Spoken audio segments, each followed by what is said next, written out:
जिज्ञासु मित्रों, बहुत बहुत स्वागत है, अभिनंदन है आप सभी का दिव्य सृजन में। प्रत्येक दिवस की भांति आज भी यह लाइव चर्चा का कार्यक्रम यहाँ शुरू हो रहा है और आज का जो विषय है स्वधर्म। जी हाँ, स्वधर्म क्या है और ध्यान योग के प्रति समर्पण का क्या परिणाम मिलता है और ध्यान योग के प्रति समर्पित क्यों होना चाहिए। भगवान श्री कृष्ण इस विषय पर चर्चा करते हैं। तो आइए देखिए, वैसे तो चलिए ध्यान योग का कोर्स आपको मिलता है इस चैनल के माध्यम से, लेकिन ध्यान योग के प्रति समर्पण के बारे में या ध्यान योग के बारे में भगवान श्री कृष्ण कैसे बता रहे हैं, हम उसको समझने का अच्छे से प्रयास करेंगे। तो श्रीमद् भगवद गीता के 47वें श्लोक से यह चर्चा शुरू होती है। भगवान अर्जुन से कहते हैं, श्रेयान स्वधर्मो विगुणः परधर्मात् स्वनुष्ठितात् स्वभाव नियतम कर्म कुर्वन्नापनोति किल विषम। अच्छी तरह अनुष्ठान किए हुए परधर्म से गुण रहित भी अपना धर्म श्रेष्ठ है, कारण कि स्वभाव से नियत किए हुए स्वधर्म रूप कर्म को करता हुआ मनुष्य पाप को प्राप्त नहीं होता। अच्छी तरह अनुष्ठान किए हुए परधर्म से गुण रहित अपना धर्म श्रेष्ठ है, जो स्वभाव से तुमको प्राप्त हुआ है, जो प्राकृतिक रूप से तुमको प्राप्त हुआ है। तो अब यहाँ पर जो है परधर्म क्या है और स्वधर्म क्या है, यह एक बहुत बड़ी चर्चा होती है। तो मुख्य रूप से अभी हम इस वीडियो में इसी को समझने का प्रयास करते हैं। तो स्वधर्म क्या है और परधर्म क्या है। तो देखिए, स्वधर्म और परधर्म, अच्छी तरह अनुष्ठान किए हुए परधर्म से भी गुण रहित अपना धर्म श्रेष्ठ है। यहाँ पर अर्जुन के लिए विशेष रूप से कहा जा रहा है। तो उस समय के हिसाब से आजकल तो लोग कहते हैं कि भाई स्वधर्म होना मतलब कि हिंदू हैं, हम सनातन धर्मी हैं तो हम स्वधर्म, ये हमारा स्वधर्म है। और जो दूसरी चीज़ें हैं जैसे कि इस्लाम, ईसाई, कुछ ऐसे नाम हैं तो परधर्म है, ऐसे भी लोग परिभाषा देते हैं। लेकिन श्री कृष्ण के समय द्वापर युग में तो ऐसी कोई बात नहीं थी।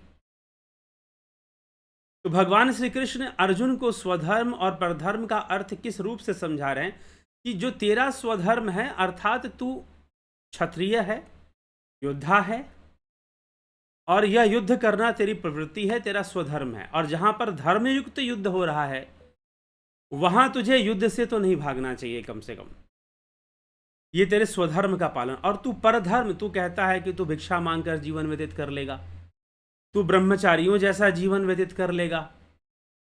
तो यह जो तू बातें कह रहा है, ये तेरा धर्म नहीं है कि तू ब्रह्मचारी बनकर भिक्षाटन करे। अरे तू क्षत्रिय है, तू युद्ध कर, तू इस भूमि पर इस धर्म युद्ध को भी कर और तू जीवन युद्ध को भी कर। तू योगी बन जा। सच पूछो तो योगी बनना और योग बनना स्वयं ही एक युद्ध है। योगी बनना और योग करना स्वयं ही अपने आप में एक युद्ध है कि आप संपूर्ण चित्तवृत्तियों के साम्राज्य और मन के साम्राज्य से, संसार के नश्वर साम्राज्य से आप एक युद्ध छेड़ देते हैं। तो अर्जुन की प्रवृत्ति युद्ध करना है, अर्जुन का स्वभाव है, उसकी प्रकृति है, क्षत्रिय होना है। तो यह उसका स्वभाव होने के कारण यह उसका स्वधर्म भी है। तो अच्छी तरह अनुष्ठान किए हुए परधर्म से गुण रहित भी अपना धर्म श्रेष्ठ है कि तू अपने धर्म, अपने कर्तव्य की पालना कर। अब यहां पर कर्तव्य भी धर्म है, कर्तव्य भी धर्म है। तू अपना धर्म श्रेष्ठ है, स्वभाव से नियत किए हुए स्वधर्म रूप कर्म को करता हुआ मनुष्य पाप को प्राप्त नहीं होता है। अगर मनुष्य जो कहते हैं कि पाप को प्राप्त होगा, जी नहीं, अगर वो स्वधर्म में बरत रहा है तो फिर पाप को प्राप्त नहीं हो। अर्जुन के मन में है कि मैं युद्ध करूंगा और मेरे पितामह जैसे गुरुजन, जैसे पिता के उम्र के लोग ऐसे मेरे सामने खड़े हैं, मेरे सामने खड़े हैं, तो इनका मैं अच्छी तरह से अनुष्ठान किए हुए और धर्म की अपेक्षा स्वधर्म, तो इनका मैं करूंगा तो मुझे पाप लगेगा, ये भ्रम है। लेकिन भगवान कहते हैं कि नहीं, अगर तू स्वधर्म की पालना करता है तो तुझे पाप तनिक भी नहीं लगेगा, तू पाप मुक्त होगा। पाप मुक्त होने के लिए बहुत सारी बातें, क्योंकि अर्जुन के मन के भीतर सबसे बड़ी बात यही है कि मेरे पितामह हैं, मेरे गुरुजन हैं, द्रोणाचार्य, कृपाचार्य, ये लोग हैं, और अगर मैं इनसे युद्ध करता हूं, इनको आहत करता हूं, तो कहीं ना कहीं मैं दोषी होऊंगा, कहीं ना कहीं मैं पापी होऊंगा। तो इसी से मुक्त कर रहे हैं। आगे भी भगवान इसी बात को समझाने के लिए आगे भी बाकी नहीं, मैं तुझे पापों से मुक्त कर दूंगा, ऐसा कहेंगे। तो इस तरह से स्वधर्म में अपना कर्म करना चाहिए, पर धर्म की ओर नहीं बढ़ना चाहिए। सहजम कर्म कौन्तेय सदोषम अपि न त्यजेत, सर्वारंभा ही दोषेन धूमेन अग्निर वावृता। हे कुंती नंदन, दोष युक्त होने पर भी सहज कर्म का त्याग नहीं करना चाहिए। हे कुंती नंदन, दोष युक्त होने पर भी सहज कर्म का त्याग नहीं करना चाहिए, क्योंकि संपूर्ण कर्म धुएं से अग्नि की तरह किसी न किसी दोष से युक्त हैं। हे कुंती नंदन, दोष युक्त होने पर भी अगर अपना जो कर्म तुम्हें दोष युक्त लगे, जो सहज कर्म है, जो सहज भाव से जो किया जाता है, उसका त्याग नहीं करना चाहिए, क्योंकि संपूर्ण कर्म धुएं से अग्नि की तरह किसी न किसी दोष से युक्त है। सारे कर्म दोष से युक्त हैं, कोई ऐसा कर्म नहीं है कि दोष से युक्त नहीं है। अब मान लीजिए कि तू ब्रह्मचारी बनकर भिक्षाटन भी करेगा तो दूसरों का कमाया हुआ धन ही तो खाएगा, तो उसमें भी दोष है। अगर तू ब्रह्मचारी बनकर भिक्षाटन भी कर जीवन यापन करे तो उसमें भी दूसरों का अन्न खाएगा, तो क्या उसमें दोष नहीं लगेगा? तो संसार में कोई ऐसा कर्म नहीं जिसमें कि थोड़ा दोष ना हो। यही तो तुलसीदास जी इसी बात को तो लिखते हैं, गोस्वामी तुलसीदास जी की विधि प्रपंच गुण अवगुण साना। संपूर्ण संसार जो है ये गुण अवगुण से सना है, गुण दोष से बना हुआ है। तो तू कोई भी कर्म करेगा उसमें कोई दोष नहीं होगा, पूर्णतः दोष से मुक्त होगा, ऐसा तो नहीं होने वाला। तो इसलिए जो सहज कर्म है तेरा, उसका त्याग नहीं करना चाहिए। अगर तुझे उसमें थोड़ा दोष भी दिखाई दे रहा हो तो उसका त्याग तुझे नहीं करना चाहिए। यही भगवान स्वधर्म के विषय में समझाते हैं। अब आगे कहते हैं कि जिसकी बुद्धि सब जगह आसक्ति रहित है, असक्त बुद्धि सर्वत्र जितात्मा विगत स्पृह नैष्कर्म्य सिद्धिम परमाम संन्यासेनादिगच्छति। जिसकी बुद्धि सब जगह आसक्ति रहित है, जिसने शरीर को वश में कर रखा है, जो स्पृहा रहित है, वह मनुष्य सांख्य योग के द्वारा सर्वश्रेष्ठ नैष्कर्म्य सिद्धि को प्राप्त हो जाता है। वो नैष्कर्म्य सिद्धि को प्राप्त हो जाता है जिसकी बुद्धि सब जगह आसक्ति रहित हो चुकी है, जिसने शरीर को वश में करके रखा है, जो स्पृहा रहित है, वह मनुष्य सांख्य योग के द्वारा सर्वश्रेष्ठ निष्कर्म सिद्धि को प्राप्त हो जाता है। निष्कर्म अर्थात निष्काम कर्म की सिद्धि ही निष्कर्म सिद्धि कहलाती है। सिद्धिम अधिगच्छति, निष्कर्म सिद्धिम अधिगच्छति, अर्थात वो निष्काम कर्म करने का आदि बन जाता है, निष्काम कर्म करने का आदि हो जाता है, व्यस्त हो जाता है उसमें, और उससे उसे कोई वो कर्म अपने लगे रहता है, कर्म होते रहते, उसे फल की चिंता नहीं होती है। सिद्धिम प्राप्तो यथा ब्रह्म तथापनोति निबोध में समासे नैव कौन्तेय निष्ठा ज्ञानस्य या परा। हे कौन्तेय, सिद्धि अंतःकरण की शुद्धि को प्राप्त हुआ साधक ब्रह्म को, जो कि ज्ञान की परानिष्ठा है, जिस प्रकार से प्राप्त होता है उस प्रकार को तू मुझसे संक्षेप में सुन। अब भगवान देखिए यहां पर दो बात है, एक तो सहज कर्म, स्वभाव से, प्राकृतिक स्वभाव से जो कर्म है, और एक सबका जो वैश्विक कह लीजिए या जो सामान्य स्वभाव है, यूनिवर्सल सेल्फ जो है, यूनिवर्सल सेल्फ, जो उसको जान लेते हैं वो इस निष्काम कर्म में नैष्कर्म सिद्धि के महारथी होते हैं, महारथी होते हैं। ठीक है, वो महान योगी होते हैं। तो भगवान यही कह रहे हैं, देखो साधु होना अलग बात है, योगी होना अलग बात है। घर बार छोड़कर कोई साधु सन्यासी हो गया, वो भी योगी हो सकता है, लेकिन एक गृहस्थ भी योगी हो सकता है। महाराज भर्तृहरि महान योगी थे। भोज, राजा भोज भी, जिन्होंने भोजवृत्ति नामक ग्रंथ लिखा, योग भाष्य लिखा, भले ही वो राजा थे, गृहस्थ जीवन में थे, उनकी पत्नियां थीं, लेकिन फिर भी वह योगी थे। हे कौन्तेय, सिद्धि अंतःकरण की शुद्धि को प्राप्त हुआ साधक ब्रह्म को, जो कि ज्ञान की परानिष्ठा है, जिस प्रकार से प्राप्त होता है, उस प्रकार को तुम मुझसे संक्षेप में ही समझो कि कैसे वो प्राप्त होता है परानिष्ठा को। तो श्री भगवान इस विषय में क्या कहते हैं? बुद्धया विशुद्धया युक्तो हृत्यात्मानं नियम्य च शब्दादिन विषयांस त्यक्त्वा रागद्वेषो युदस्य च विविक्त सेवी लघ्वाशी यत वाक काय मानसः ध्यान योग परो नित्यम वैराग्यम समुपाश्रितः अहंकारम बलम दर्पम कामम क्रोधम परिग्रहम विमुच्य निर्ममम शांतो ब्रह्म भूयाय कल्पते।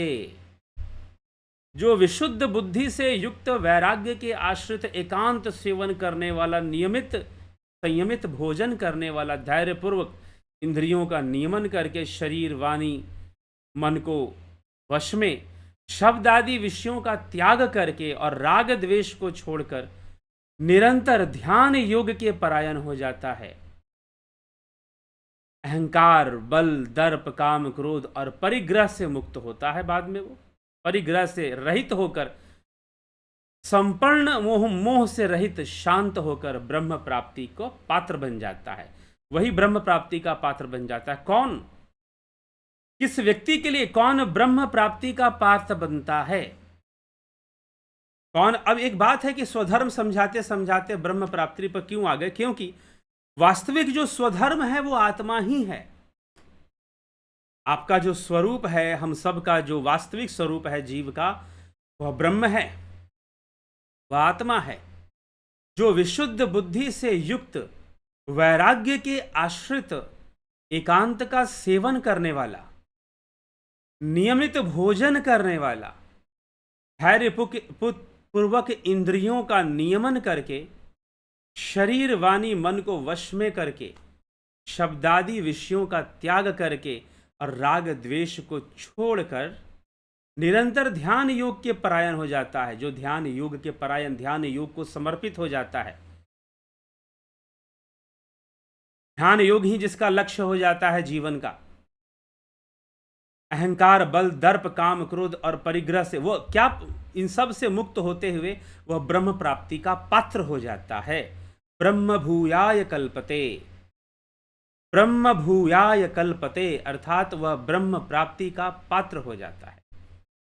तो ब्रह्म प्राप्ति का पात्र कौन हो पाता है? वही हो पाता है ब्रह्म प्राप्ति का पात्र जो क्या कर सके? ध्यान योग को अपना जीवन समर्पित कर सके, ध्यान योग को अपना जीवन समर्पित कर सके और ध्यान योग में रहते हुए अपने जीवन को ऊर्ध्वगामी कर सके, अपने जीवन को आगे बढ़ा सके। तो जब जीवन को आगे बढ़ेगा, ऊर्ध्वगामी होगा, तो वो ब्रह्म प्राप्ति का योग उसको मिलेगा और योग्यता उसके अंदर आ जाएगी, पात्रता उसके अंदर आ जाएगी, किसकी? ब्रह्म प्राप्ति की। अगर वो ध्यान योग को अपना जीवन समर्पित करता है तो यह ध्यान योग ही वो मार्ग है जिससे कि आत्मज्ञान की प्राप्ति होती है, जिससे समाधि होती है और जिससे मोक्ष होता है। ध्यान योग ही मार्ग है जिससे कि जीवन में संतुलन बनता है, संतुलन बनता है। और ध्यान योग का कोर्स आपको दिया जाता है इस चैनल से। हम लोग कोर्स भी देते हैं और जो लोग ध्यान योग कर चुके हैं उनके लिए रेगुलर ध्यान योग का अभ्यास, ऑनलाइन प्रैक्टिस क्लास चलती है रोज सुबह 5 बजे। किसके लिए? जिन लोगों ने ध्यान योग का कोर्स कर लिया है उन लोगों के लिए सुबह 5 बजे डेली ध्यान योग का प्रैक्टिस क्लास भी चलाई जाती है। ऐसा नहीं कि आपको कोर्स करवा दिया गया और छोड़ दिया गया, प्रैक्टिस भी करवाई जा रही है। तो जो इसीलिए अभ्यास भी जरूरी है ध्यान योग का। तो ध्यान योग के प्रति समर्पण से हम ब्रह्म प्राप्ति का, ईश प्राप्ति का, परमात्मा की प्राप्ति का हम क्या बनते हैं? पात्र बन जाते हैं। ठीक है, वो ध्यान योग हमें करना चाहिए, उसका अनुष्ठान हमें करना चाहिए, उसका अभ्यास हमें अवश्य ही करना चाहिए। ठीक है, और जब ये ध्यान योग परिपक्व होता है, ब्रह्मभूत प्रसन्नात्मा न सोचती न कांक्षति समः सर्वेषु भूतेषु मद्भक्तिम लभते पराम, अर्थात ब्रह्म रूप बना हुआ प्रसन्न मन वाला साधक न तो किसी के लिए शोक करता है और न किसी की इच्छा ही करता है। ब्रह्म रूप बना हुआ फिर साधक ब्रह्म रूप ही हो जाता है, और ना ही प्रसन्न मन वाला साधक ना तो किसी के लिए शोक करता है और ना किसी के लिए इच्छा ही करता है। ऐसा संपूर्ण प्राणियों में समभाव वाला साधक मेरी पराभक्ति को प्राप्त हो जाता है। परा मतलब जो इंद्रियों से परे, भावनाओं से परे, जो ध्यान समाधि से संपन्न होती है, वही तो भक्ति है। आत्मा का अनुसंधान करना यही तो भक्ति है, कि आत्मा का अनुसंधान हो। भक्त्या माम भिजानाति यावन यश्य च अस्मि तत्वतः ततो माम तत्वतो ज्ञात्वा विशते तदंतरम। पराभक्ति से मुझे जितना हो और जो हूं तत्व से जान लेता है। अब देखिए, जब आप ध्यान योग करेंगे तो आप उस ब्रह्म को, ईश्वर को तत्व से जान लेंगे।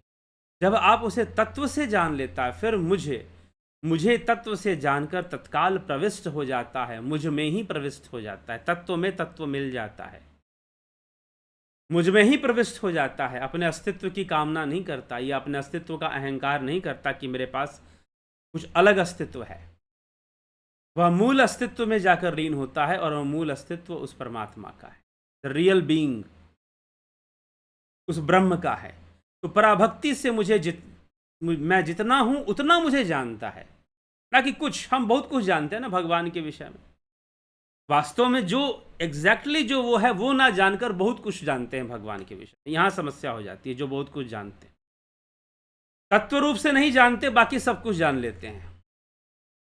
तो जो तत्व से जान लेता है, भक्त्या माम भिजानाति यावन यश्य चास्मि तत्वतः ततो माम तत्वतो ज्ञात्वा विशते तदंतरम। पराभक्ति से मुझे जितना हूं और जो मैं हूं तत्व से जान लेता है, फिर मुझे तत्व से जानकर तत्काल मुझ में प्रविष्ट हो जाता है। तत्काल मुझ में प्रविष्ट हो जाता है, अर्थात उस ब्रह्म में लीन हो जाता है।